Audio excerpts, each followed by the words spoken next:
خدا، زینب خیابانی دیباج هستم از پیج و کانال دیباج باف. امروز تصمیم دارم آموزش یکی از مدل های برند منگو رو خدمتتون ارائه بدم. این مدل رو شما میتونید با رنگ های مختلف روشن و یا شاد ببافید. خود برند منگو این مدل رو نارنجی، سرخابی و یا قهوه‌ای بافته.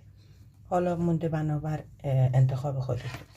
سایز تموم شده این کیف اگر بخوام از ارتفاعش بگیرم تا به کفی حدود 39 سانت یا 39 سانت و عرضش هم بعد از اتمام 35 سانت. مدل آسونیه، چندان مدل دشواری نیست، چون خیلی به سادگی شما میتونین اینو با نگاه کردن حتی به عکس ببافین. فقط کافیه که چند تا مورد رو در مورد بافت با قلاب بدونید. با هم شروع به بافت این مدل میکنیم. برای بافت این مدل شما میتونید از نخهای کاغذی یا رافیا استفاده کنید به این شکل، در رنگ‌های مختلف در بازار موجوده، یا از مکرم کتان با سایزهای مختلف. این الان مکرم کتان 3 سوزنه است و این نمونه 2 سوزنه. اختلاف ضخامتشون رو میتونین به خوبی مشاهده کنید. بنابر میل خودتون یا انتخاب خودتون هر نوع نخی که از جنس کتان و یا مکرم هم باشه میتونین برای بافت انتخاب کنید. حتی میتونین با نوعی از قیتون که در بازار موجودم این مدل رو ببافین، ولی همونطور که میدونین نخ قیتون وزنش یک خورده نسبت به نخهای کتان و رافیا بیشتر میشه وزن کیفتون. در ابتدای کار ما باید شروع به زدن زنجیره کنیم. من روی نخ کتان خدمتتون نشون میدم زنجیره زدن رو به این شکل. بسیار خوب، شروع میکنیم به زدن زنجیره. تعداد اینجا برامون مهم نیست که من به شما بگم 50 یا 60 تا تعداد بزنین، زنجیره بزنین. فقط کافیه که به اندازه سایز کفی کیفتون یا عرض کیفتون زنجیره بزنین. حدود 40 سانت زنجیره میزنین. منتها باید دقت کنین که بعد از بافت پایه هاتون تعدادش مضربی از 3 باشه، چون ما به این شکل اینجا این قسمتی مدل رو داریم. باید این نکته هم رعایت کنیم. برای زدن زنجیره به این شکل انتهای نخو میگیریم، ما بین 2 تا انگشتمون قلاب رو وارد میکنیم و به این صورت یک پیچ میدیم و بعد این حلقه رو ما بین این 2 تا دستمون نگه میداریم. بعد شروع میکنیم به بافت زنجیره به این شکل. زنجیره رو شروع میکنیم به بافت. حالا وقتی که زنجیره رو زدیم به این شکل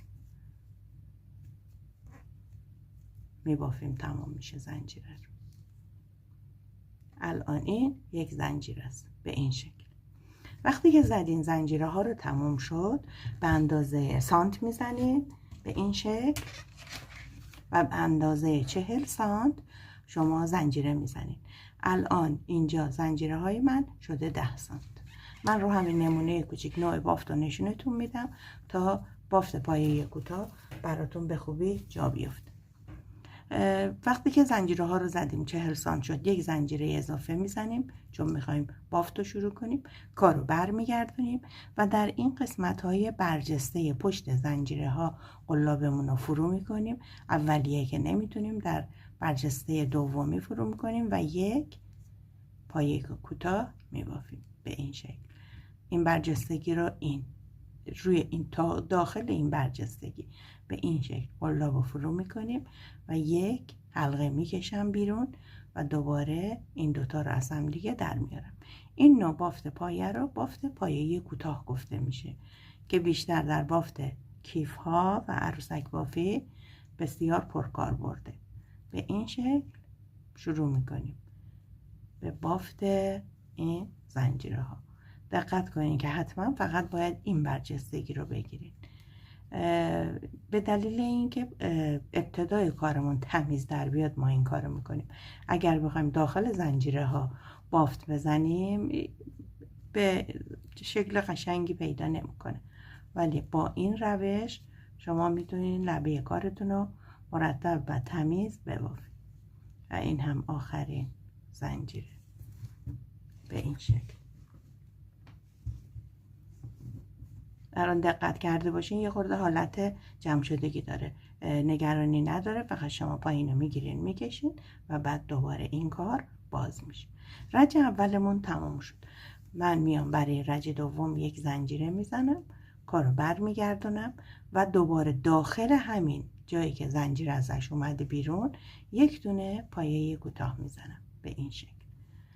داخل هر حفره یک پایه کوتاه تا انتها کارمو به این شکل ادامه میدم و داخل هر حفره یک پایه کوتاه میزنم. دقت باید بکنین که اگر از ابتدای کارتون هر چند تا پایه کوتاه داشته باشین تا انتهای کار حتما باید تعدادشون ثابت باشه، نه تعداد پایه ها رو کم کنین و نه زیاد. الان به این آخرین پایه رسیدم، دوباره هم اینجا میزنم یه دونه دیگه پایه و مجدد یک زنجیره و کار رو برمیگردونم به این شکل. شما میتونین بدون اینکه این زنجیره رو بزنین کار رو برگردونین، ولی این زنجیره بهتون کمک میکنه که لبه کارتون درست باشه. یا میتونین زنجیره رو بزنین اصلا تو این حفره نزنین، تو این حفره بزنین، ولی من همیشه به این ترتیب عمل میکنم و این زنجیره رو در قسمت شمارش نمیشمارم.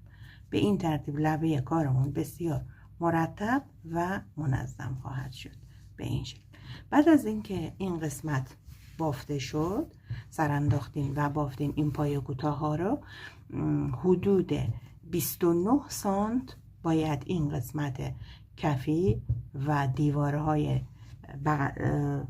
کیف بافته بشه. 29 سانت که بافتین شروع میکنین به بافت ستایی. برای بافت قسمت توری کیفمون بعد از اینکه 29 سانت زنجیره رو زدیم به این ترتیب عمل میکنیم. 2 تا زنجیره میزنم و میام بالا، یک خونه جا میذارم، در خونه دوم 3 تا پایه بلند میزنم. طریقه پایه بلندم به این شکله که شما قلاب رو وارد حفره میکنید، یه دونه نخ روی قلاب دارین، یک دونه حفره جا میذارین توی داخل دومین حفره و شروع میکنین یه نخ میکشین بیرون و به این ترتیب پایه بلند رو میبافین به این شکل. 3 بار باید این کار رو تکرار کنین داخل همون جایی که اولین پایه رو زدیم. 2 تا و 3 تا.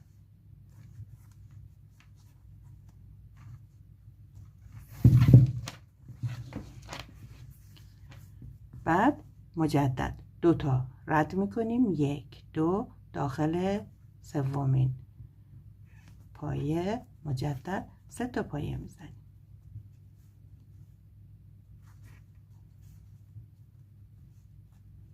به این شکل. اگر نختون مثل من نخ مکرومه کتانه، ببینین خیلی نزدیک هم میفته، بهتره به جای 3 تا 2 تا پایه بزنید، ولی در مدل اصلی اینا 3 تا پایه است. اگر به این سمت دقت کنید ببینید من ردیف اولشو 3 تا پایه زدم، 3 تا پایه 2 تا رد کردم، 3 تا پایه 2 تا رد کردم، 3 تا پایه. ولی چون دیدم خیلی به هم نزدیک میافتن و حالت توری نداره، در رجهای بعدی 2 تا پایه کردم، یه دونه از تعداد پایه ها رو کم کردم. به این ترتیب خیلی هم مرتب شد و قسمتی که باید حفره بیفته بهتر معلوم شد. به همین ترتیب شما این قسمت کیفم میبافین.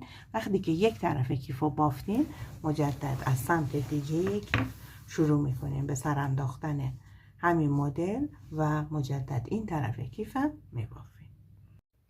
بسیار خوب عزیزم. بعد از بافت قسمت توری کیف که من به دلیل ضخامت نخ تصمیم گرفتم که به این شکل قسمت توری رو ببافم. قسمت توری رو اگر اندازه بزنیم حدود 24 یا 25 سانتی متر، حدود 25 سانتی متر میبافید. از هر دو طرف، یعنی هم از این طرف و هم از این طرف شما این 25 سانتو میبافید. بعد از اینکه بافتین تموم شد، باید دور تا دور کار رو 3 ردیف پایه کوتاه بزنیم. پایه کوتاه به چه ترتیبه؟ من اینجا نشونتون میدم تا دقیق متوجه بافت بشین. به این شکل شما در نظر بگیرید. نخو اینجا قطع نکردیم، اومدیم بالا و شروع به بافت پایه کوتاه میکنیم. به این ترتیب داخل هر کدوم از این زنجیره ها یا گندمی ها یه پایه کوتاه میزنم. دقت کنین که بیشتر از حد یا کمتر نزنین. کم بزنین جمع میکنه کار رو، زیاد بزنین چیم میخوره. بنابر بافتی که دارین شما، بنابر تعداد اون پایه هایی که در رج قبل داریم، باید بافت پایه کوتاه بزنین. قسمت بالاش که مشخصه، توضیح اضافه دیگری نیاز نداره و همینطور فقط شما کافیه که بافت پایه کوتاه ها داخل این قسمت ها ادامه بدین. مدل قسمت توری بستگی به خودتون داره. اگر نختون ضخیمه مثل من، میتونین یک پایه بلند، یک زنجیره و یک پایه بلند بزنین. اگر نه، نختون رافیا کاغذیه که مدل خودش ببافین. مدل خود نمونه که تو ویدیو قسمت قبلی توضیح دادم. به همین ترتیب تا این لبه بافته بشه. وقتی که این رجو بافتیم، پایه کوتاه ها رو تموم شد، در این قسمت وقتی که به گوشه رسیدیم حتما باید توجه کنین که اگر میخوایم این گوشه زاویه دار وایسته و بر نگرده، داخل یک نقطه یعنی داخل آخرین پایه‌ای که زدیم، در همونجا 2 تا پایه دیگه هم بزنیم. در واقع گوشه کارمون 3 تا پایه کوتاه به این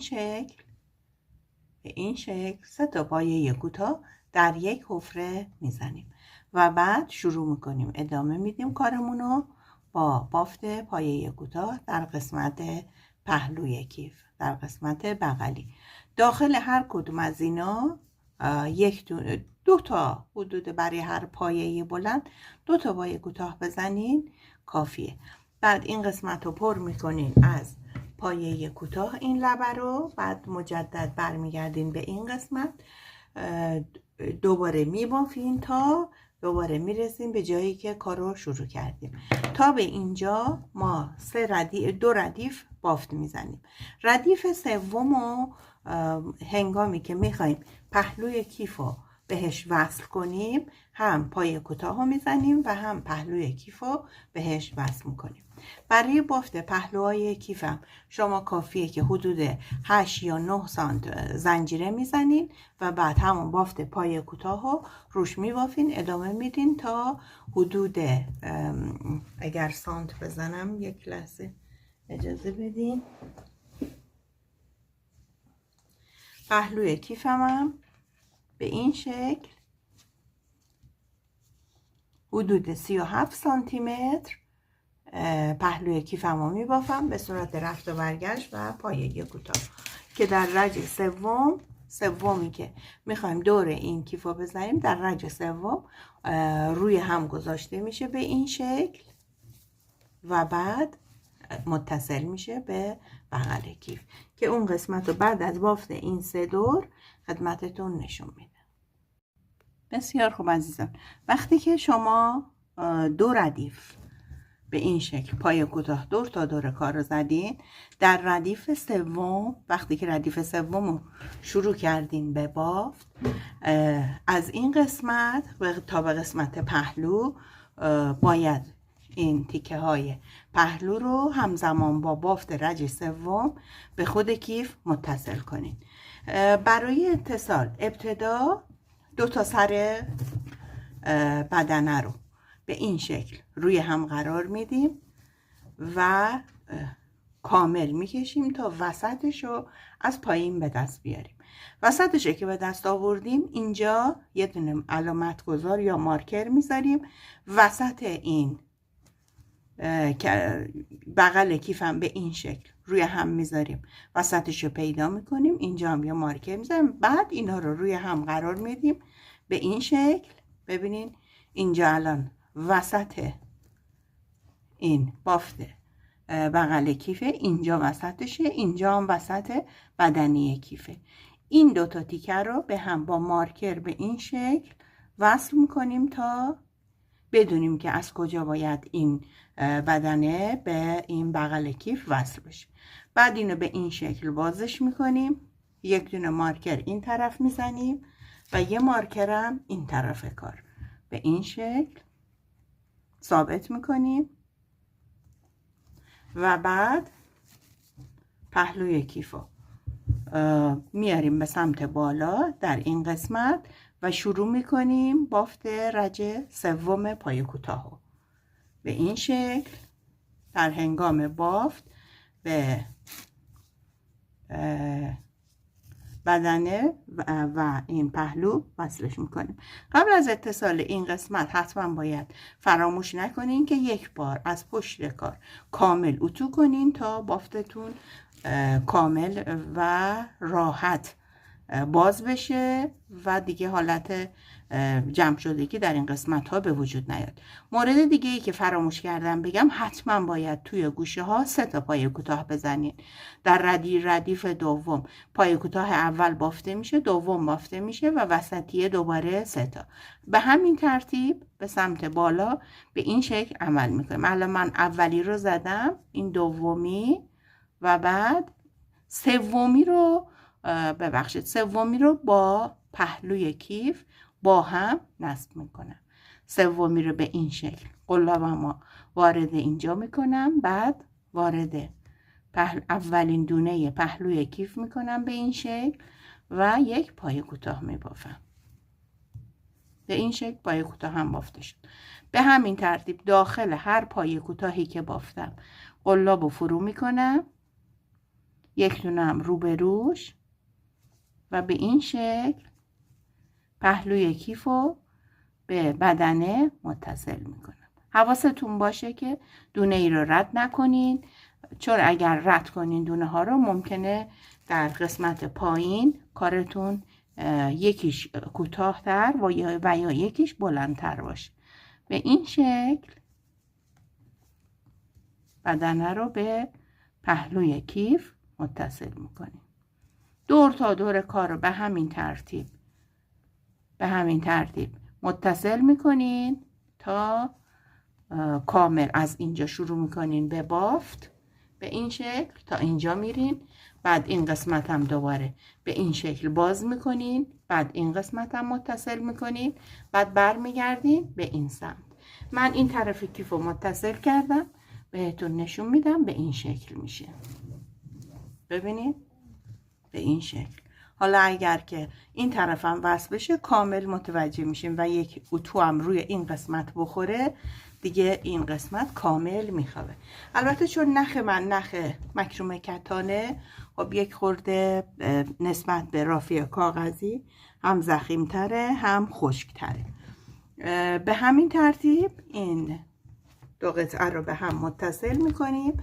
بعد از اتصال، وقتی که اتصال دو تکه تموم شد، شروع میکنیم به بافت 2 تا دسته که اون قسمتم خدمتتون حتما نشون خواهم داد. حالا شما این قسمت رو ببافین، اتصال رو انجام بدین تا بعد با هم بریم سراغ دسته. بعد از اتصال دور تا دور کیف، وقتی که همه دو طرف کیف هم به وسیله پای کوتاه به کیف متصل کردیم، نوبت بافت دسته های کیف. تعداد این خونه ها رو میشماریم یا میتونین با سانتیمتر این کار رو انجام بدین. سانت میزنین لبه کیفو، وسطش رو پیدا میکنین، از قسمت وسط یعنی از نصف این لبه کیف مجدد وسط رو پیدا میکنین و شروع به بافت بند کیف میکنین. من اینجا 6 تا دونه از لبه کیف گرفتم و شروع به بافت کردم. به این ترتیب قلابتون رو فرو میکنین داخل این گندمیا و به این شکل شروع میکنین به بافت بند. 1 2 3 4 5 و 6. یک زنجیره میزنید، کار رو بر میگردونید و از این طرف از پشت کار شروع میکنین به بافت پایه کوتاه. 6 عدد باید تا پایان بافتتون 6 تا زنجیر پایه کوتاه داشته باشید. به همین ترتیب شروع میکنین به بافت تا به اندازه دلخواهتون بندتون رو ببافید. بعد وقتی که بافتین تموم شد، این قسمت ها نخ و قیچی میکنین، قطع میکنین و به اینجا به جایی که مشخص کردیم قبلا شروع میکنیم با نخ و سوزن این قسمت رو به لبه کیف میدوزیم. بعد از دوخت شما اگر میخواین مطابق مدل انجام بدین به این شکل حدود 10 سانت از وسط بند رو به این شکل شروع میکنیم با سوزن و نخ به دوختن تا به این شکل به مثل مدل اصلیمون در بیاد. به این شکل ببینین این قسمت دوخته شده ولی این قسمت ها آزاده. این مدل اصلی با رافیا بافته شده ولی این مدل رو من با مکروم کتان 2 سوزنه بافتم. تفاوتی چون که خیلی 100% مشخصه که چه تفاوتی دارن، به خاطر اینکه این نخ رافیا فوق‌العاده سبک و خوش فرم افتاده ولی در مکروم کتان یک مقدار زمخت و سنگین شده. در هر صورت چون من فقط 2 کلف از این نخ داشتم و فکر نمی کنم این به دسته دوم جواب بده، اینو میشکافم و روش بند چرمی میدوزم تا این مدلم هم این کیفم هم بدون دسته نمونه. امیدوارم از این آموزش راضی بوده باشین. این مدل رو بتونین ببافین و استفاده کنین. مطمئناً شما هم مثل من میدونین که استفاده از متریال خوب باعث میشه که مدلی که میبافین بهتر در بیاد. در اینجا من حالا 2 نمونه رو خدمتتون نشون دادم. این نمونه بافته شده با مکروم کتانه و این هم نمونه بافته شده با رافیای کاغذی. هر سوال یا پیشنهادی داشتین یا موردی بود که متوجه نشده بودین حتما در کامنت ها مطرح کنید. در پایان روز خوشی رو برای همتون آرزومندم.